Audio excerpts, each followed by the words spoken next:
शिव जी समझाए नहीं माने। ब्रह्मा जी अंत में भगवान ने माया का एक सुंदर नगर का निर्माण किया है।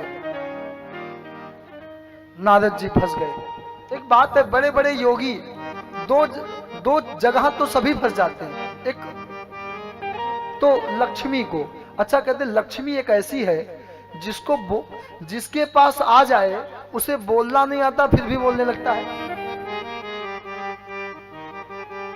है ना। जिसके पास, जिसको बोलना, मैं कहता हूं अच्छा लक्ष्मी का वाहन क्या है? उल्लू। कई ने कहा लक्ष्मी किसके पास रहती? उल्लू के पास। ज्ञानियों के पास ज्यादा लक्ष्मी नहीं रही।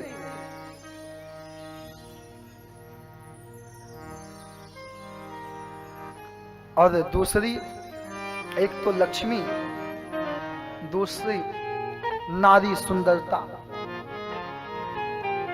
नारद जी गए नगर में। एक ने पूछा बाबा इस नगर में क्यों आ रहे हो? उस नगर में कोई बूढ़ा व्यक्ति नहीं था, सब सुंदर थे। तो एक ने पूछा बाबा तुम यहाँ क्या करने आए हो? बोले हम तो तमाशा देखने आए, तुम्हारा क्या जाता है? बोले आप महात्मा हो, आप तमाशा क्यों देखोगे? कहते हैं जो साधक हैं उन्हें नाटक नहीं देखना चाहिए। नाटक देखने वाला कभी साधक नहीं बन सकता। आज पता है हम लोगों की सोच देखते ही सोच बदल जाती है। अजामिल ने वैश्या को शूद्र के साथ देखा, जबकि पत्नी बच्चे थे, लेकिन फिर भी देखते उसकी दृष्टि बदल गई। पत्नी बच्चे को छोड़ दिया, उस गणिका के साथ रहने लगा। तो कहने का अभिप्राय है जिसे भजन करना है उसे नाटक ना तो देखना चाहिए और ना तो सुनना चाहिए। आजकल तो संसार में नाटक ही नाटक चल रहा है। ये सब कुछ नाटक है, ये संसार ही नाटक में है और सबकी डोरी परमात्मा के हाथ में है। किसको क्या बनाना है? नारद जी गए, माने नहीं। तो देखे यहां तो सब बड़े सुंदर है। तो कहा, पूछा ये सब सजावट क्यों है? बोले यहां स्वयंवर है। तो एक ने कहा बाबा आपको स्वयंवर से क्या मतलब है, जाओ अपने जंगल।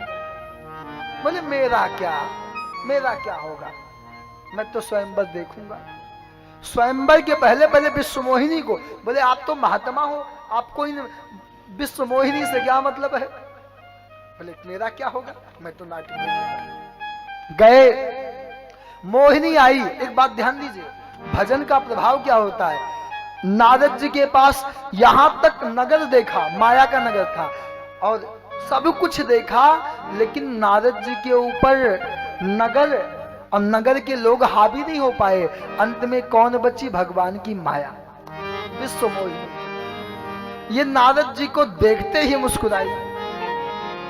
अब नारद जी, विश्व मोहिनी के पिता शील निधि राजा ने कहा कि महाराज मेरी बेटी का हाथ देख के बताइए।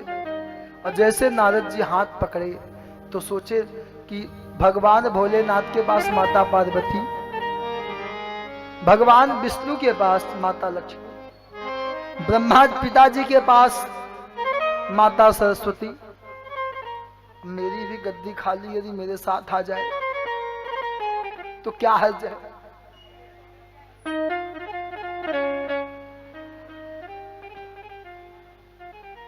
नारद जी के मन में विचार हुआ, लेकिन कहते कच्छप थोड़ा बहुत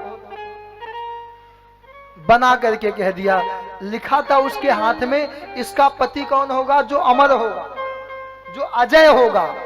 और इन्होंने ये समझा कि जो इससे शादी करेगा वो अमर हो जाएगा। अच्छा, कभी कभी जल्दी में कुछ दिखाई नहीं देता है। और यहां तक नारद जी मोहिनी को देखते सब कुछ भूल गए। अब देखते रह गए। लक्षण सम विचार उर राखे, जो कुछ अच्छी बात देखा उसको दिल में छिपा लिया।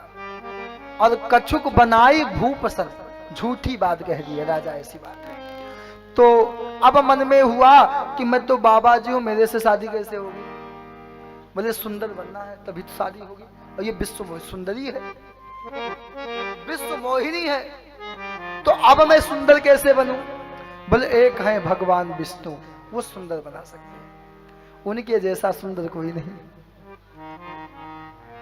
एक बात और है, शादी के पहले कोई नहीं नाचता है, शादी के बाद नाचते हैं। मानस में गोस्वामी जी ने लिखा है कि आदमी का जीवन जीवन भर नाचने का ही रहता है। नारी विवश नर सकल गुसाई, नाच हुनर मरकट की नाई। आदमी भी नाचता रहता है। ऑफिस से आया नहीं, पत्नी ने कहा कि सब्जी भूल गए, जाओ सब्जी लेके आओ। सब्जी की थैली रखा नहीं, बेटे ने कहा मेरे कपड़े किताब लेके आए, बाप भगा। तो कहने का अभिप्राय मेरा है कि नारी विवश नर।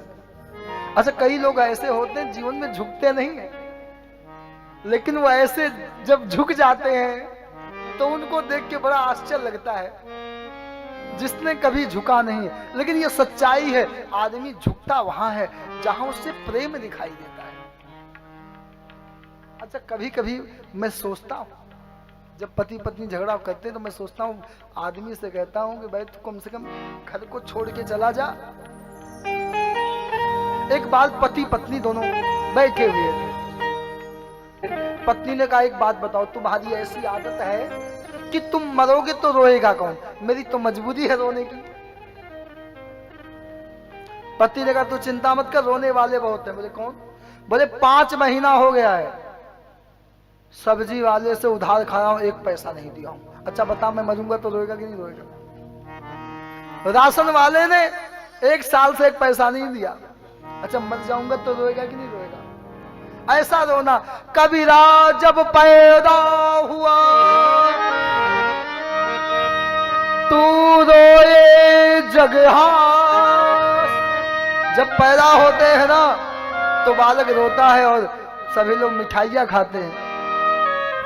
और ऐसी करनी कर चलो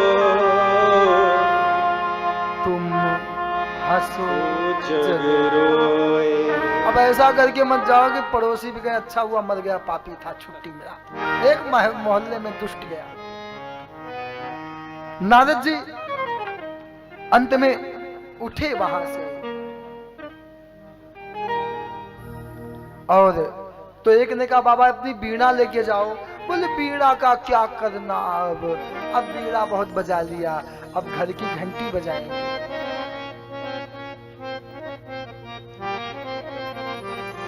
अब नारद जी कहते यही इस समय ना तो भजन हो सकता है ना तपस्या हो सकता है। अंत में भगवान नारायण को याद किया है।